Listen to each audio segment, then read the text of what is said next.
Boa noite, Wendel. Vamos aguardar mais um minutinho e daremos início aos trabalhos dessa noite.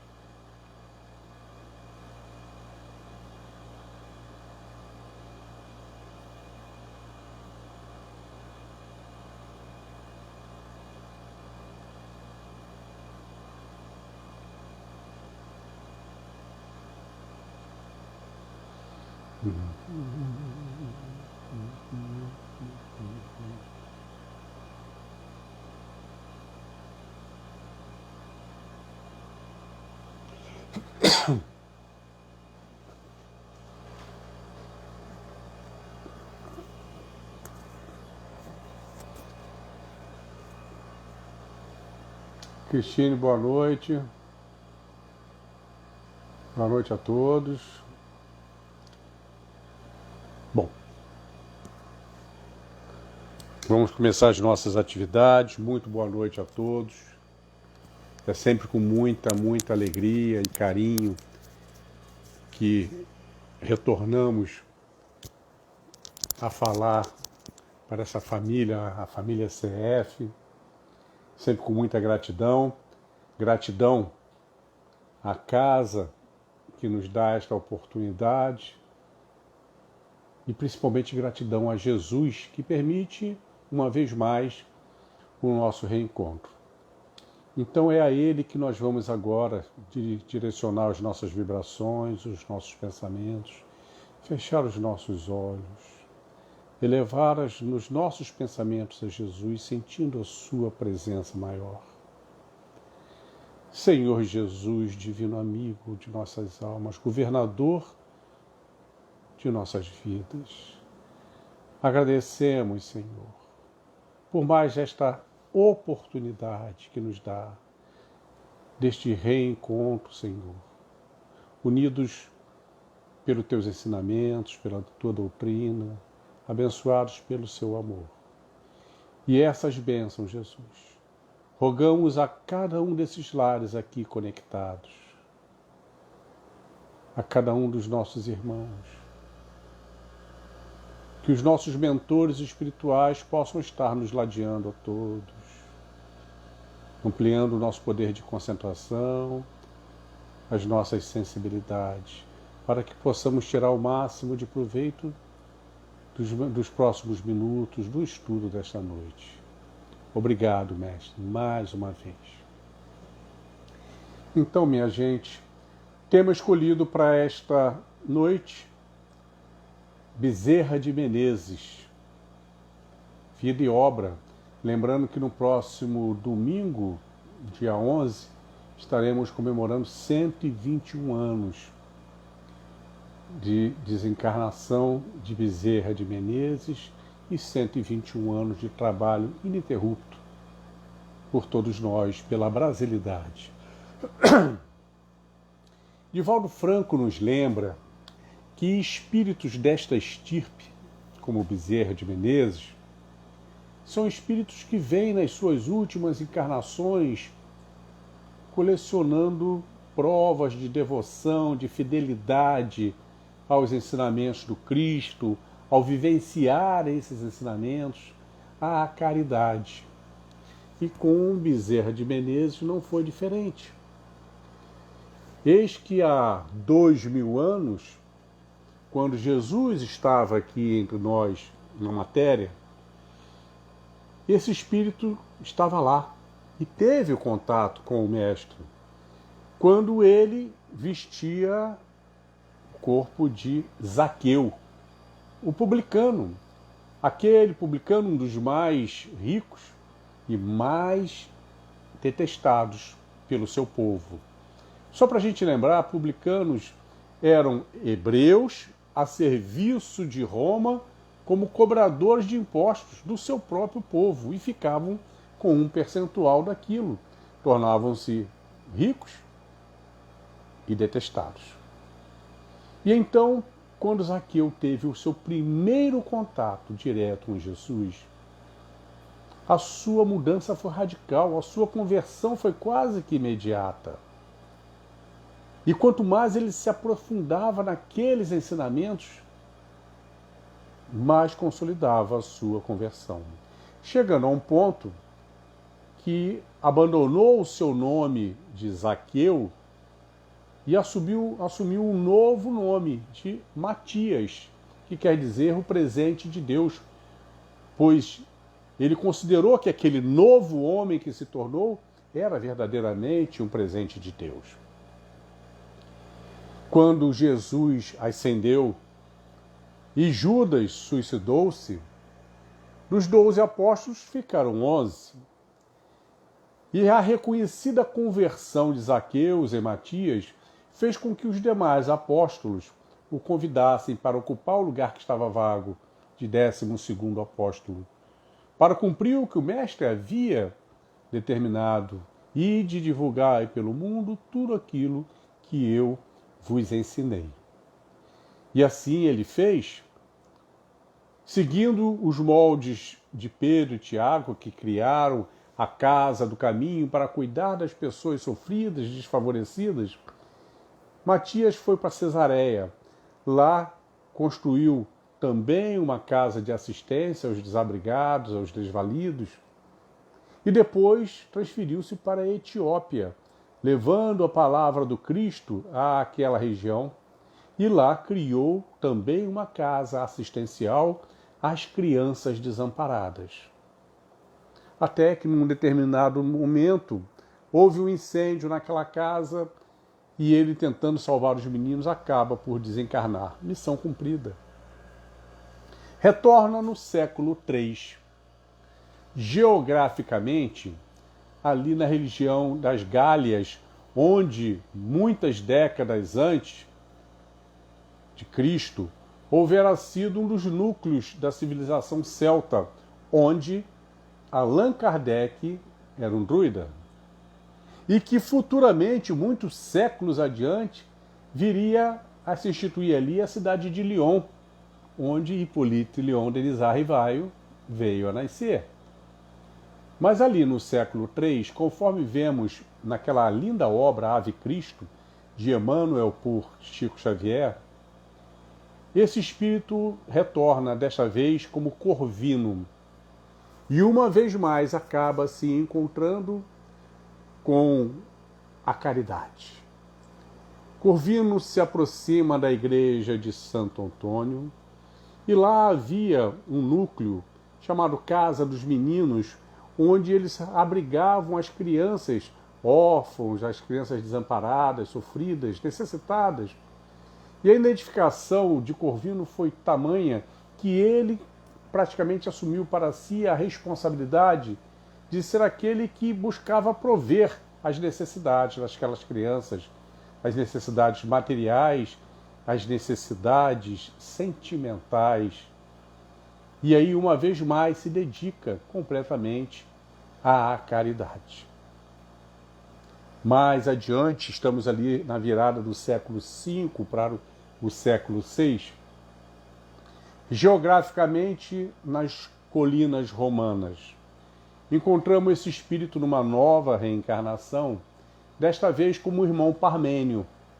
Irmão Parmênio que veio uma vez mais a criar uma instituição voltada ao atendimento dos sofredores, a chamada Casa dos Benefícios.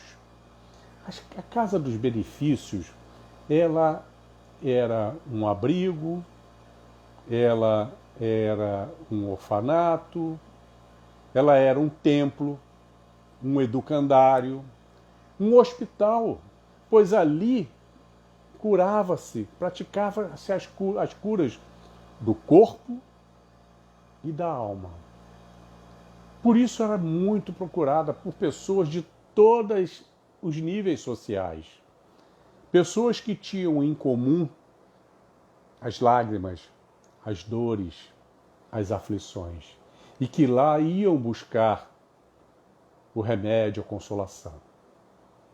Eis que, em determinado momento, uma dama da sociedade romana, o seu esposo era um comandante romano, e estava em incursão externa, e o filho adoece.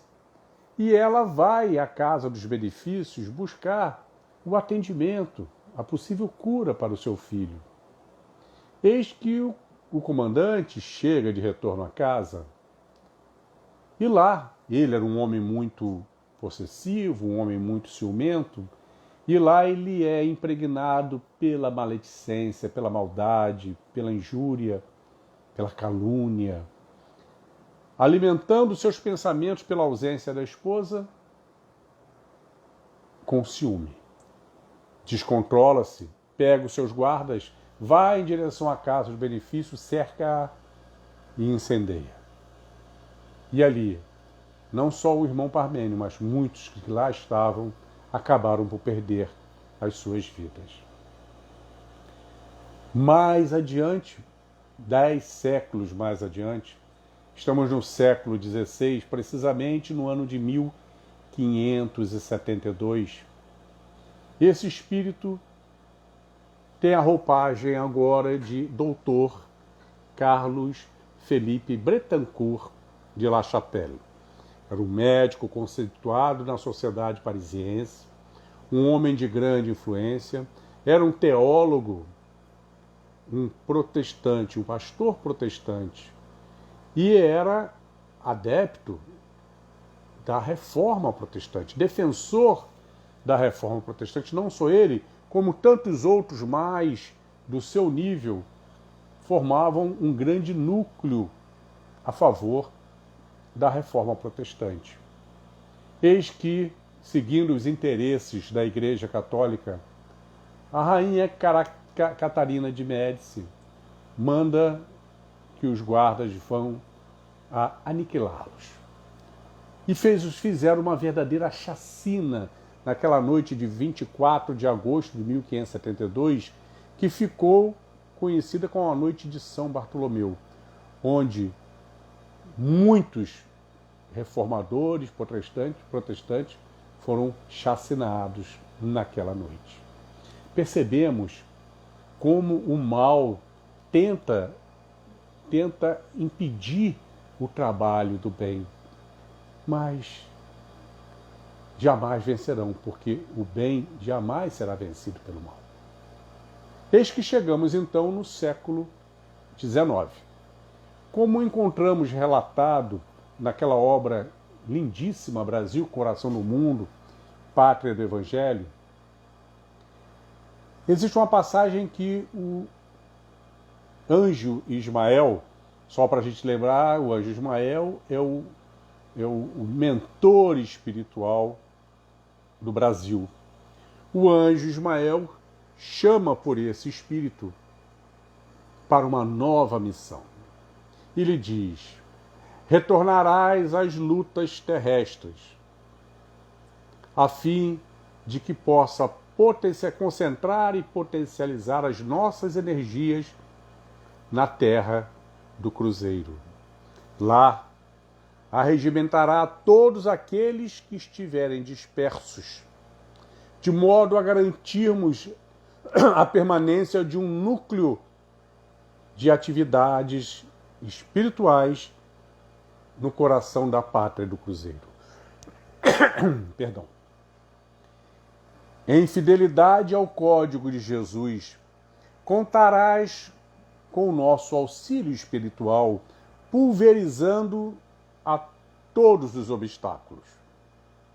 E ao receber esta missão do anjo Ismael, eis que retorna então no dia 29 de agosto de 1831 à carne, desta vez como Adolfo Bezerra de Menezes Cavalcante, nascido numa família abastada, uma família influente politicamente, nasceu no estado do Ceará, no antigo município de Riacho do Sangue, atualmente Jaguaretema, na fazenda de Santa Bárbara.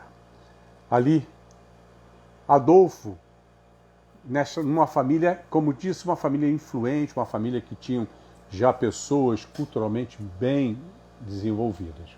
É uma característica comum aos espíritos, quanto mais evoluídos, mais inteligentes, mais intelectualizados. E com o pequeno Adolfo não foi diferente. Em 1838, então com 7 anos, os pais resolveram que era hora dele aprender a ler e a escrever e o matricularam na pequena escola da Vila do Frade. 10 meses depois, o professor, usando de toda a humildade, de toda a sinceridade, vai aos pais afirmar que a criança era um gênio, pois tudo que ele teria por ensinar a Adolfo, ele já ensinou, com apenas 10 meses. Sendo que em 1842, ele então, com 11 anos, por perseguições políticas, a sua família teve que sair dali, como que num exílio, para o Rio Grande do Norte.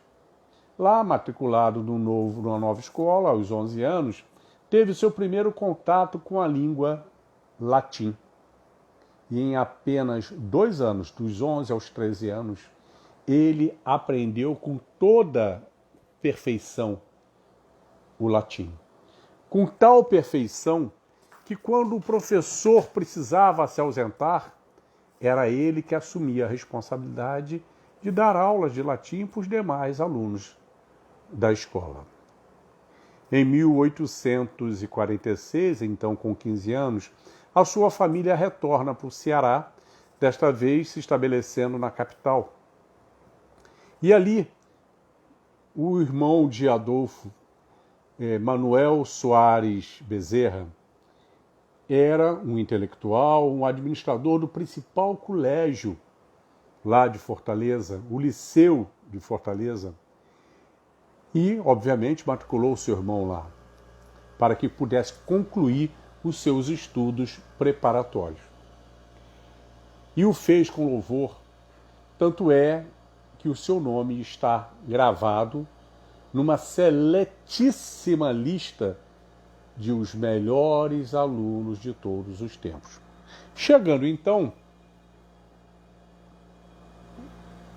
aos 19 para 20 anos, estamos em 1851, concluindo seus estudos, ele já sabia com exatidão que carreira queria seguir. Queria ser médico. Mas, para tanto, teria que se transferir para o Rio de Janeiro, pois a única faculdade de medicina que existia à época era no Rio de Janeiro. E então, só que era muito caro, isso era muito custoso, e o seu pai estava falido, não tinha condições de bancar aquilo. Mas tamanha era a dedicação de Adolfo aos seus estudos e tamanha era a sua convicção do que queria ser, que a família se cotizou e conseguiram levantar uma quantia de 400 mil réis.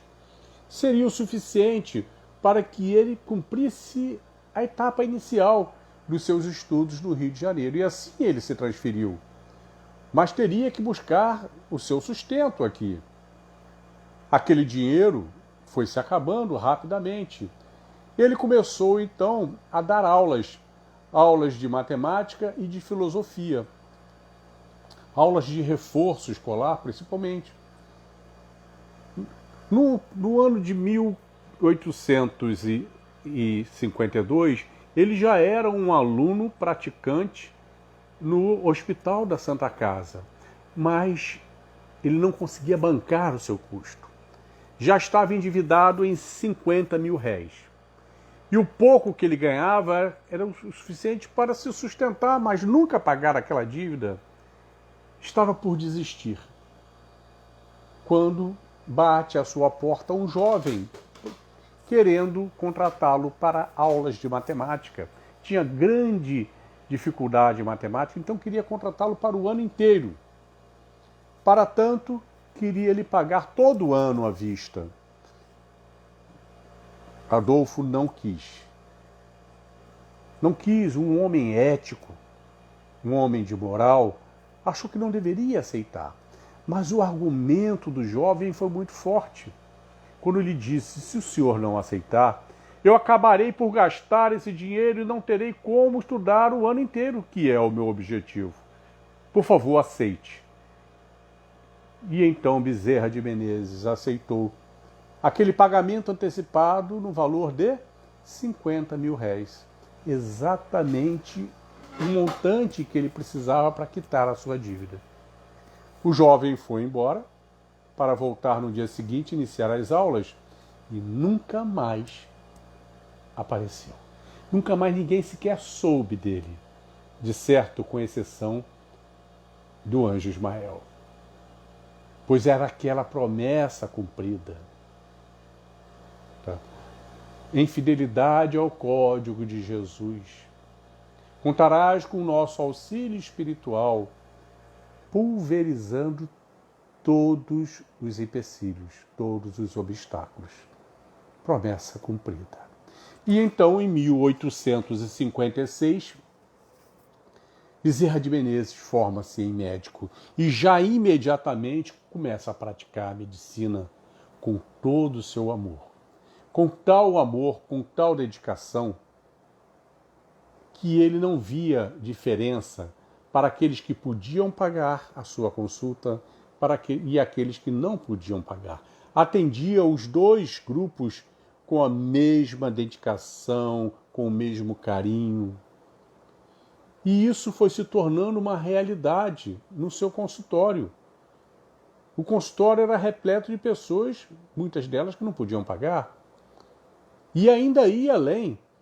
Quando não tinham o dinheiro para o remédio, normalmente ele acabava por auxiliar, dando o pouco dinheiro que ele recebia dos que podiam pagar. Alguns colegas pejorativamente lhe criaram a pecha, o apelido de o médico dos pobres. Mas ele não ligava. No entanto, no ano seguinte, como ele não conseguiu o equilíbrio econômico, financeiro, lhe veio uma boa ideia. Prestou prova para ser médico do Exército. Passou e se engajou no Exército como cirurgião-tenente, que lhe dava um soldo sólido, de bom valor e firme, constante, fazendo com que ele equilibrasse as suas finanças. No ano seguinte, 1858, já bem estabilizado, achou que era hora de casar e pediu em casamento Maria Cândida Lacerda, uma jovem de 14 anos que casou com ele e deu a ele 2 filhos. Naquela época era muito comum. As meninas, a partir dos 12, 13 anos, já estavam aptas a se transformarem em mães de família. No entanto, Maria Cândida, cada vez mais apaixonada, cada vez mais orgulhosa pelaquela característica de um excelente coração de Bezerra de Menezes, pois via a conduta do seu esposo totalmente preocupado em dar assistência aos menos favorecidos. Ela teve uma ideia, e estamos aí em 1859, que ele viesse a se candidatar nas eleições para 1860 como vereador do Rio de Janeiro, pois ali, junto ao poder, ele poderia, além da medicina, ele poderia auxiliar tantas pessoas desfavorecidas em tantas outras coisas.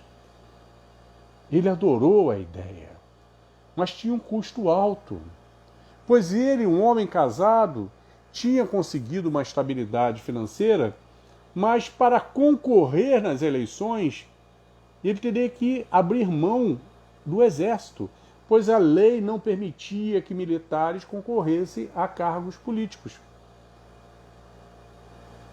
Mas ele resolveu arriscar. abandonou o exército, se candidatou e foi eleito em 1860 para os 4 anos de 1860 a 1864 e reeleito com extrema facilidade no período seguinte, que ia de 65 até o final de 68. Ali, durante todos esses 8 anos como vereador, jamais abandonou a medicina. Mas, inclusive, em determinado momento, ele veio a ocupar interinamente a presidência da Câmara, e com isso o presidente da Câmara tinha também a atribuição de ser o gestor da cidade, o administrador da cidade, o que atualmente seria o prefeito. 1863, Maria Cândida desencarna vítima de uma febre tifoide, somente aos 17 anos, deixando Bezerra de Menezes com 2 crianças, uma de 3 anos e uma de 1 ano. Um homem cujo seu tempo era todo destinado ao trabalho. No entanto, a irmã de Maria Cândida, Cândida Augusta, imediatamente assumiu o papel de mãe, amava aquelas crianças e passou a ajudar Bezerra de Menezes na criação daquelas crianças. E tamanha foi a sua dedicação que 2 anos adiante, 1865, Bezerra de Menezes a pede em casamento para suas segundas núpcias. Então casa assim com Maria Cândida, quem veio a lhe dar mais filhos. Neste ponto, os biógrafos de Bezerra de Menezes, eles se divergem. Ela deu de 7 a 12 filhos. Diverge porque alguns biógrafos dizem que determinados nomes que constam lá como sendo filhos de Bezerra de Menezes, na realidade eram sobrinhos. Mas, enfim, com os 2 que ele tinha do primeiro casamento, Bezerra teve de 9 a 14 filhos. E teve também com isso que enfrentar aquela dor de perder um filho amado. Alguns de seus filhos desencarnaram antes dele.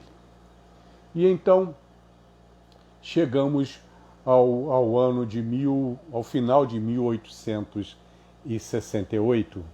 Bezerra de Menezes resolve não mais se candidatar para as novas eleições, pois tinha novos planos, tinha conseguido acumular boas economias, e ele e um grupo de amigos que comungavam os mesmos ideais, os mesmos projetos, resolveram partir para projetos empresariais, onde conseguiriam estimular o desenvolvimento de muitas regiões e assim beneficiar a tantas e tantas pessoas.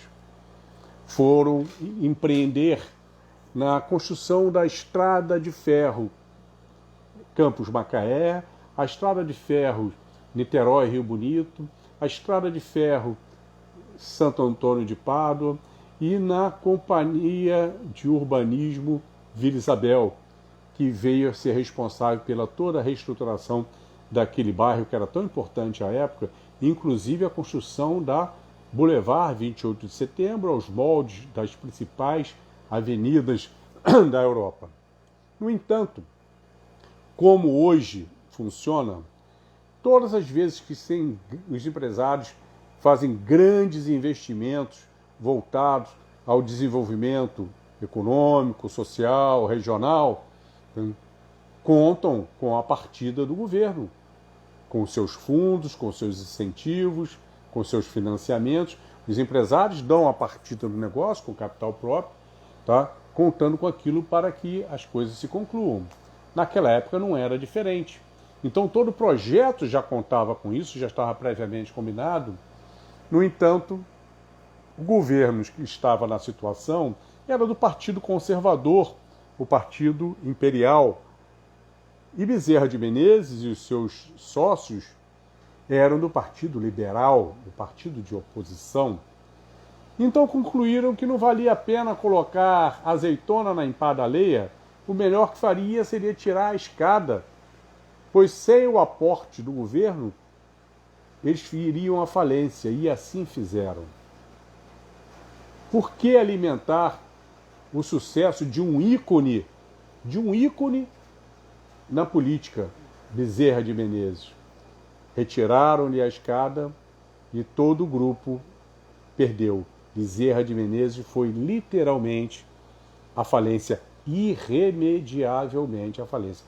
Nunca mais se reergueu financeiramente. Tanto é que quando morreu vivendo numa casa alugada, lá na Muda, no caminho do Alto da Boa Vista, bem no final da Tijuca, e tamanho era a sua falta de poupança, que para que a sua família não passasse por necessidade, um grupo de amigos se cotizaram, criaram um fundo de manutenção honrosa da família de Bezerra de Menezes.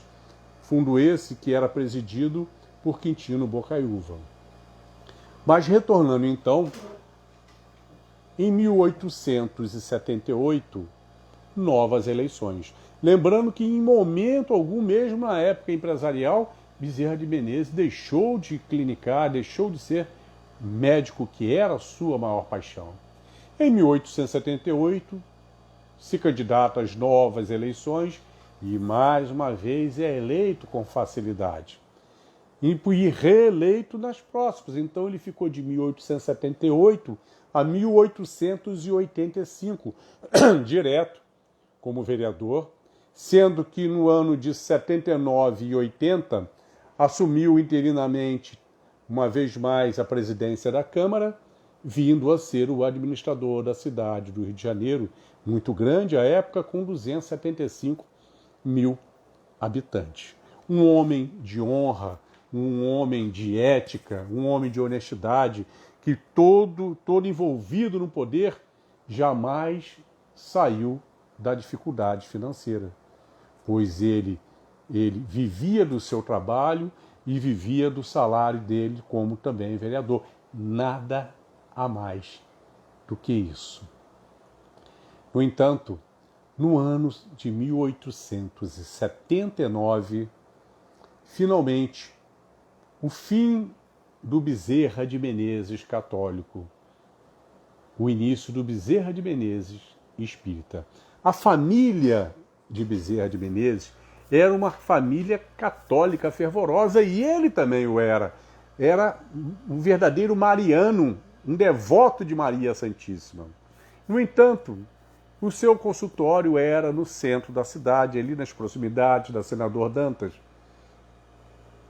E ele, todos os dias, pegava o bonde para ir para Tijuca, 1h30 de viagem em torno disso. Naquele dia, um amigo, o Dr. Carlos Joaquim Travassos, o presenteou com um exemplar do Livro dos Espíritos. Bezerra de Menezes, um homem culto, sentou ao bonde, olhou para o livro e disse para si mesmo: Deus não há de me castigar apenas por ler uma filosofia diferente. Até porque tantas outras eu já li como cultura. E abriu o Livro dos Espíritos e começou a ler e não parou mais, sequer percebia a paisagem passando e o tempo também. Quando chegou ao fim da última página, fecha o livro e volta a falar para si mesmo: Este livro me é totalmente novo, mas o seu conteúdo me é totalmente familiar. É como se eu fosse espírita de nascença. E o era. O livro só serviu para recordar, rememorar. E então, a partir dali, Bezerra de Menezes se interessa cada vez mais pelos estudos da doutrina espírita. Ele vinha já há 5 anos sofrendo de uma dispepsia, que era um desconforto abdominal, uma dor, por vezes doloroso, e que a sua medicina não conseguia curar. Ele, espírita, soube de um médium receitista que havia ali no Rio de Janeiro. Era um homem, senhor João Gonçalves do Nascimento, era um homem semi-analfabeto, mas que, mediunizado, receitava. Bezerra não quis ir, devido a ser uma pessoa pública, uma pessoa notória, um político conceituado, um médico conceituado. Pediu um amigo que fosse pedir a receita para a dispepsia. E deu somente o primeiro nome, Adolfo. O médium prescreveu a receita, entregou na mão daquele amigo, dizendo: este homem é de grande importância para o nosso país. Diga para seguir a receita. E quando estiver se sentir curado, que ele continue seguindo por mais 3 meses para consolidar a cura. Bezerra, quando recebe aquela receita, olha, uma receita escrita por um semi-analfabeto, mas com total clareza, com total organização e com total coerência. Coisas novas, mas que ele percebeu a coerência na coisa. Seguiu a receita e com apenas 3 meses se sentiu curado, mas obedeceu à orientação. Continuou se tratando por mais 3 meses e ficou consolidada a sua cura. E cada vez mais se interessando em estudar a doutrina espírita, até que em 1884 ele ingressa na Sociedade Espírita Fraternal e passa a frequentar inclusive as reuniões de estudos, principalmente os estudos dos fenômenos, inclusive de materialização. Cada vez mais dedicado, cada vez mais capacitado. Até que 2 anos depois, em 1886, a recém-criada Federação Espírita Brasileira estava promovendo um ciclo de palestras no Salão da Guarda Velha, ali na Senador Dantas, já num salão para 2.000 pessoas. E numa dessas noites, Bezerra de Menezes vai ao púlpito para oficialmente se declarar espírita. Aquilo soou como uma bomba na sociedade carioca. Bezerra de Menezes, um médico conceituado, um católico fervoroso, um político conceituadíssimo, se dizendo espírita. Porque havia muito preconceito contra o espiritismo. Tanto é que, de vez em quando, casas espíritas eram apedrejadas. Mas Bezerra de Menezes manteve-se firme. Algumas portas se fecharam para ele. É de certo. Por pouco tempo, e outras também se abriram. No ano seguinte, 1887, cada vez mais capacitado, cada vez mais respeitado na comunidade espírita, recebe um convite da União Espírita Brasileira. A União Espírita mantinha uma coluna chamada Estudos Filosóficos no maior jornal da América Latina à época, era o jornal O País, e pediu que Bezerra assumisse a responsabilidade de escrever aquela coluna. Era uma coluna semanal. Bezerra de Menezes aceitou, mas com uma condição: não colocaria o seu nome de imediato, e sim um pseudônimo, e passou a escrever assinando como Max. Ali começa a fase de o Kardec brasileiro. O título que ele recebeu de ser o Kardec brasileiro, porque logo após ele já estava escrevendo também para a Gazeta da Tarde, para a Gazeta de Notícia e para o Jornal do Brasil. Eram os 4 principais jornais do país. E Bezerra de Menezes escrevia para todos eles. Esta fase de escritor começou ali e foi até os seus últimos dias. Além de escrever para os jornais, ele colecionou em torno de 40 obras de sua autoria, entre romances, livros de estudos, relatórios, inclusive a tradução de obras póstumas de Allan Kardec. Deu-lhe esse título, o Kardec brasileiro. Quando chega no ano de 1889, Bezerra de Menezes é convidado a assumir a presidência da FEB, a recém-criada FEB. Então passou ele a ser o segundo presidente da história da Federação Espírita Brasileira. No entanto, mais adiante, outros presidentes foram passando, até que em 1895 havia uma cisão na FEB. Dois grupos se criaram dentro da FEB. O grupo dos científicos, que eram aqueles membros que se interessavam pelos fenômenos, pelos estudos dos fenômenos espíritas.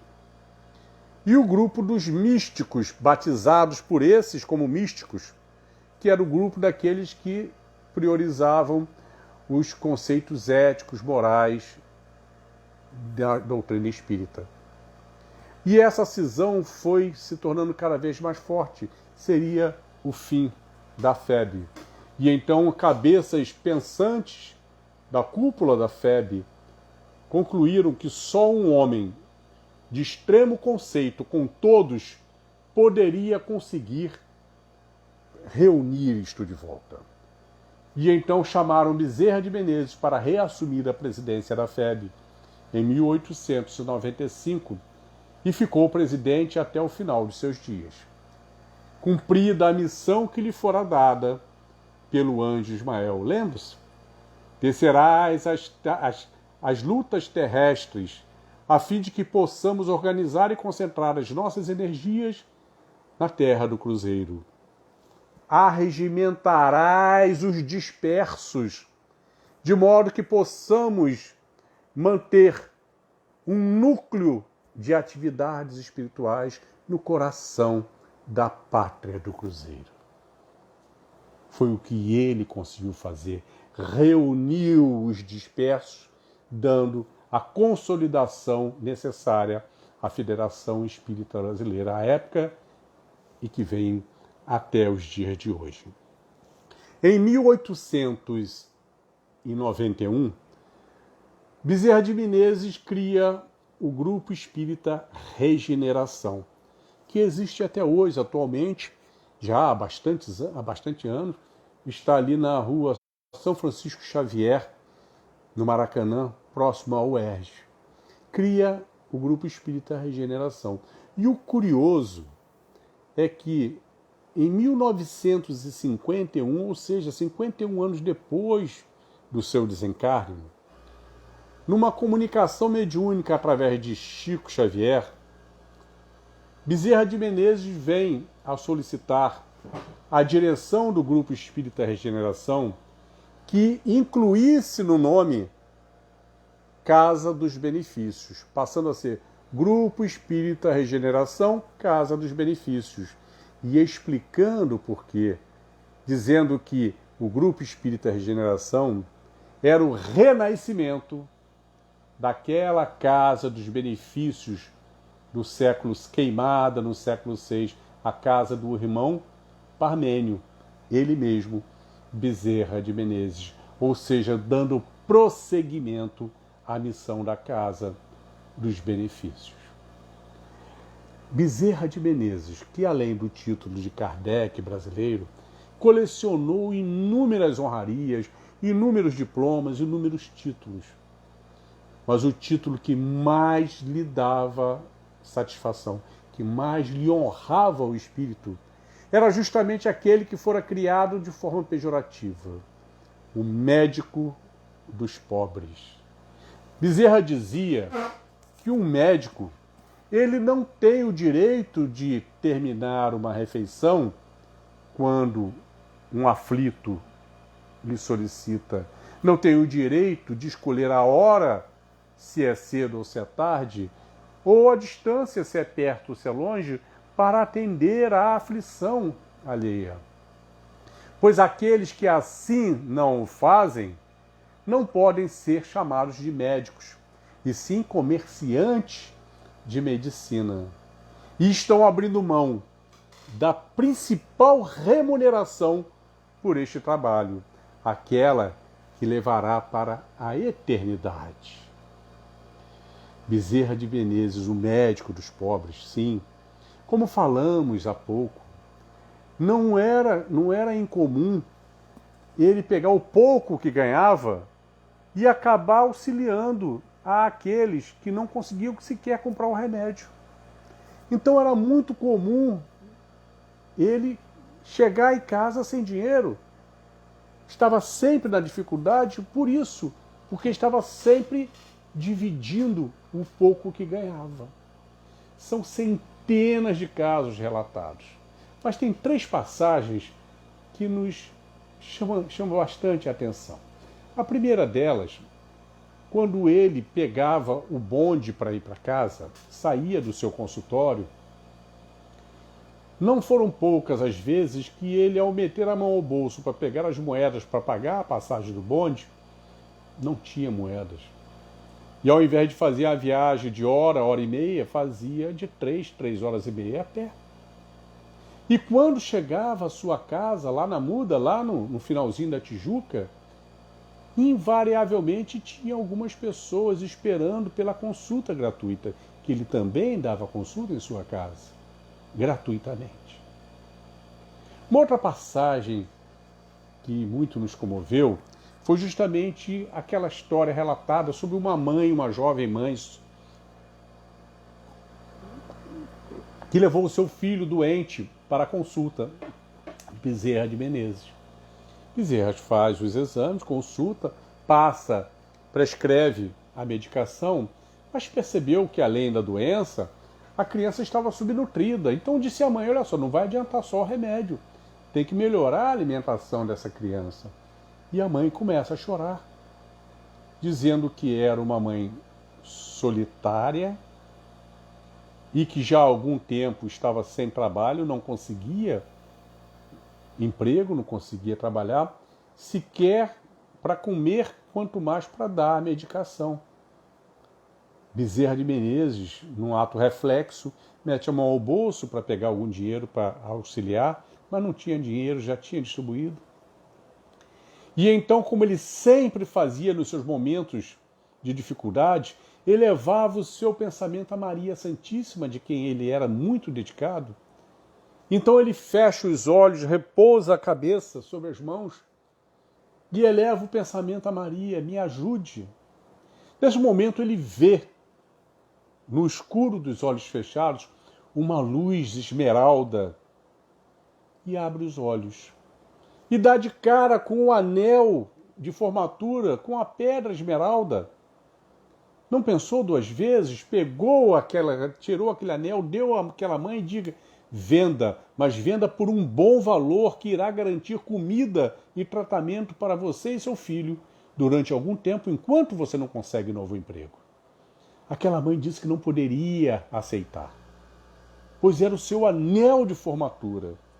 E ele responde, terá muito mais utilidade e valor nas suas mãos do que na minha. Ele não precisava de um anel de formatura.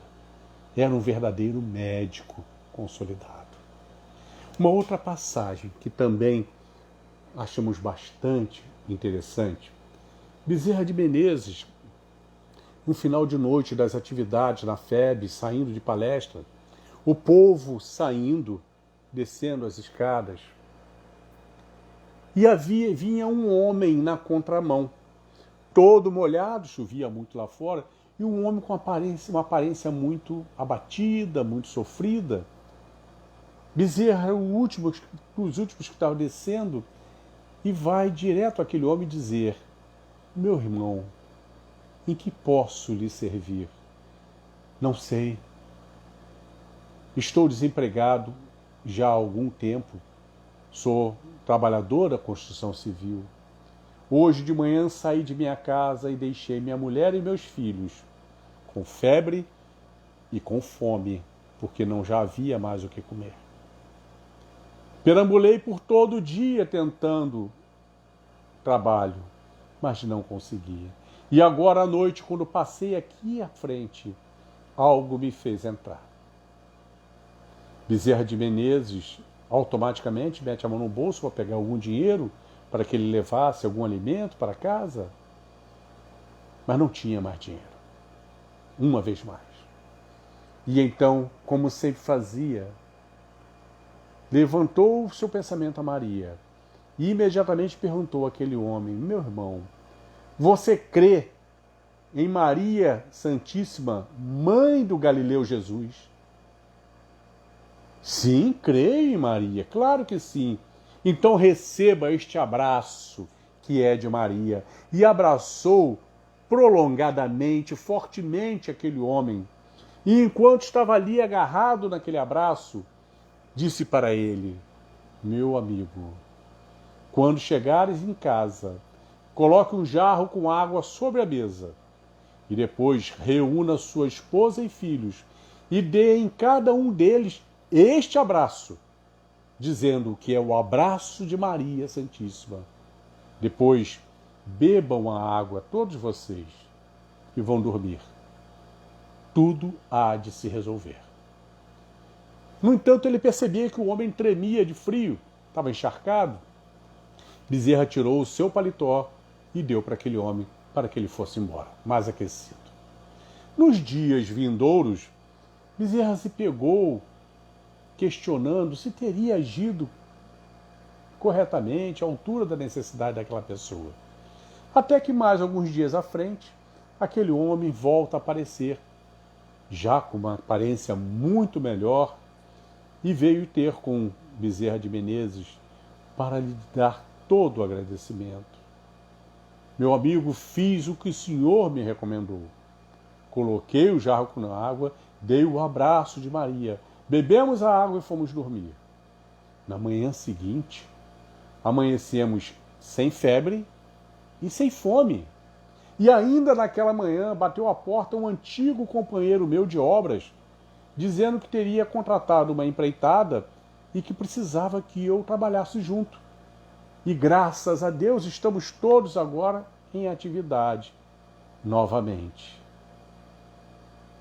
O abraço de Maria, por um Mariano Bezerra de Menezes.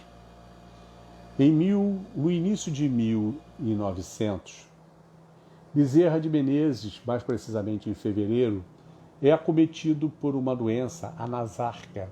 Essa doença ela vai transformando o corpo num grande edema, extremamente doloroso, e vai tirando a mobilidade do corpo. Estamos na manhã do dia 11 de abril de 1900, às 11 horas e 30 minutos. Estava Bezerra de Menezes com muitas dores, ladeado de Cândida Augusta, sua esposa. E ali, ele fecha os olhos e começa a verbalizar uma prece, uma oração a Maria Santíssima, em que dizia: ó Rainha dos Anjos, Maria Santíssima, venho a me dirigir a ti, não para pedir algo para mim, não para que me alivie das dores do meu corpo, porque se aqui estão, é porque são necessárias ao meu espírito. Mas rogo, Senhora, que a Senhora possa interceder junto a Jesus, para que ele providencie outros para ocupar o meu lugar no atendimento a tantos necessitados. Que Jesus possa direcionar este trabalho a outros mais, pois eu não mais conseguirei dar a minha cota de trabalho no atendimento a tantos sofredores. Peça por mim, Senhora, por favor. E abre os olhos. Quando ele abre os olhos, ele não mais vê Cândida Augusta ao seu lado, e sim Maria Cândida, a sua primeira esposa, e ao lado dela, irmã Celina, a emissária de Maria. Celina, que ele já conhecia de tantas vezes que ela se apresentou nas reuniões mediúnicas da FEB. E ele dirige então a palavra a Celina: Celina, é você, minha filha? Sim, meu amigo. Maria Santíssima manda recepcioná-lo. E manda dizer que transpassasse o portal da eternidade com louvor. Levante-se, meu irmão, não há mais dor, não há mais enfermidade. E Bezerra se levanta, escuta um vozerio do lado de fora e pergunta: o que está acontecendo? Celina o leva até o balcão da janela e ele se depara com centenas de pessoas ali. Mas sem entender o que estava acontecendo, ele perguntou uma vez mais: o que é isso, Celina? É que foi anunciada aqui, na pátria espiritual, o seu retorno hoje. Essas pessoas são uma pequena parte daqueles que você assistiu nas dores do corpo e da alma, e que fizeram questão de vir aqui prestar homenagem, me recebendo com todo amor e gratidão. Que desencarnação, mais do que merecida, Bezerra de Menezes. Esse espírito é de tal desenvolvimento que no dia seguinte, no dia 12 de abril de 1900, ele deu a sua primeira comunicação na reunião mediúnica da FEB. Uma longa comunicação onde ele estimulava os seus companheiros de jornada na FEB a continuidade do trabalho. Era a prova cabal de que a vida não acaba, que continua e continuamos envolvidos nos nossos propósitos. 50 anos depois, precisamente em 11 de abril de 1950, conforme relatado por Chico Xavier, ocorreu um evento na espiritualidade, um grande evento. Chico descreveu o ambiente como sendo um grande anfiteatro no estilo greco-romano, com aquelas colunas, onde ali estavam cerca de 5.000 espíritos convidados, dentre eles alguns encarnados, como era o caso de Chico, em processo de emancipação, para homenagem aos 50 anos de serviços ininterruptos de Bezerra de Menezes, pois ele já começou a trabalhar no dia seguinte, como dissemos há pouco, e nunca mais parou de trabalhar. O evento era dirigido pelo próprio Anjo Ismael à mesa, ladeado de Leon Denis e de Manuel Viana de Carvalho. Vozes juvenis anunciam a chegada do venerando Adolfo Bezerra de Menezes Cavalcante. Ele adentra. Leon Denis pede a palavra, agradece a Jesus pela oportunidade e agradece a Bezerra de Menezes em nome de todos os espíritos espíritas da Terra. Após as palavras de Leon Denis, Manuel Viana de Carvalho presta as suas homenagens, também em nome da brasilidade. Bezerra de Menezes, na sua humildade natural, diz não ser merecedor de tanta honraria. E transfere as honras, sim, para Maria Santíssima, a Rainha dos Anjos, pois fora ela sempre que o estimulou, o incentivou e o auxiliou nos momentos de dificuldade. Por isso transferia a ela. Neste momento, das alturas desce um ser de luz. Era Celina, a jovem emissária de Maria, e trazia com ela um pergaminho. Desenrola e lê a mensagem de Maria a Bezerra, que dizia: Adolfo Bezerra de Menezes Cavalcante, pelo seu fiel trabalho à caridade e 50 anos ininterruptos, faz jus a receber neste momento a liberdade para escolher em qual região do sistema solar desejas continuar a habitar.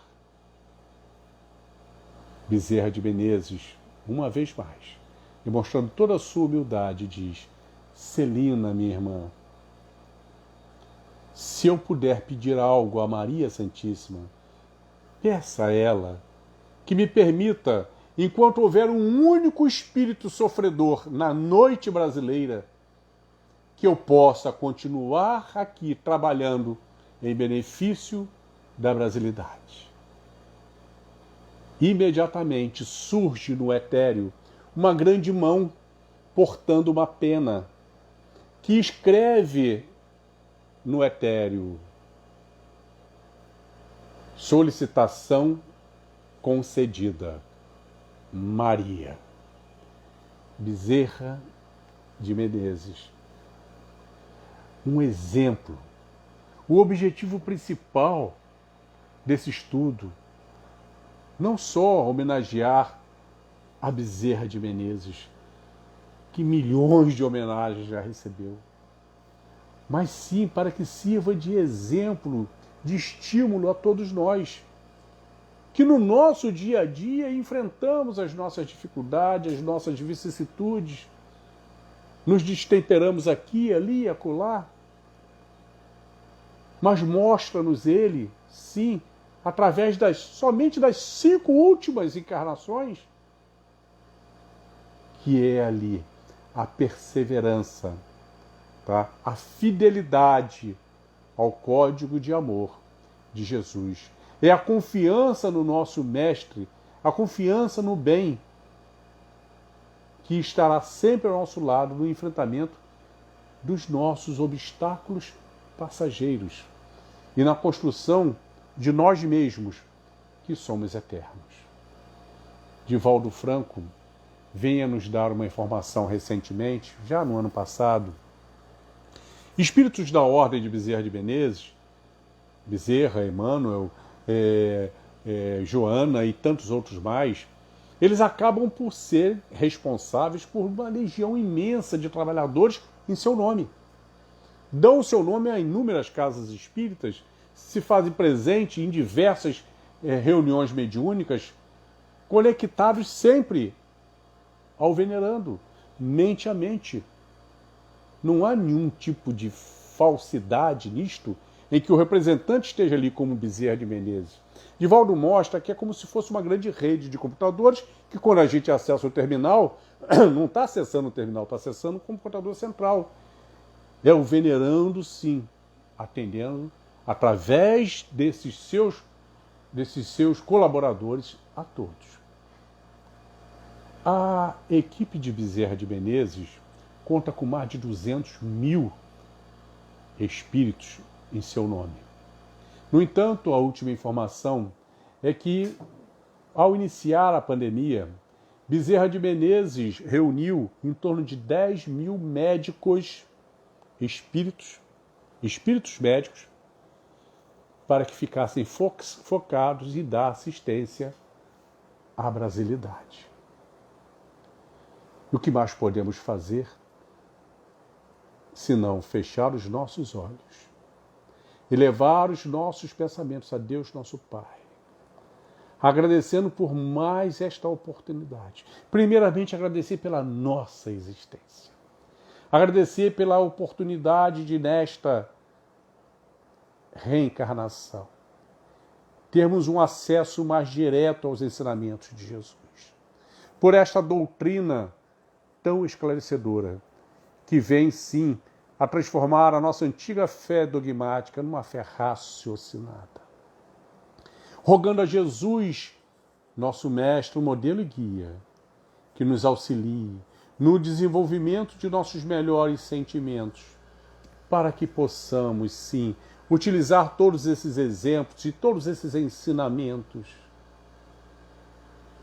no nosso dia a dia, no enfrentamento de nós mesmos, para que possam nortear os nossos pensamentos, palavras e atos, e não somente ficar em nós marcados na nossa veste de cristãos como ornamentos. Que possamos, sim, mestre querido, com as suas bênçãos e com o apoio incondicional de nossos mentores espirituais, que possamos a cada dia fazer melhor uso de tudo isso que temos aprendido. Obrigado, Mestre querido. Por fim, rogamos a Ti, Jesus, aquele amoroso abraço de luz, que cada um desses mentores espirituais, ao lado de cada um de nós aqui conectados, como sinto o meu presente, e todas as pessoas sentirão neste momento o abraço amoroso, energético, espiritual do nosso mentor e de Ti, Senhor. Fica conosco, hoje, agora e sempre. Que assim seja, graças a Deus.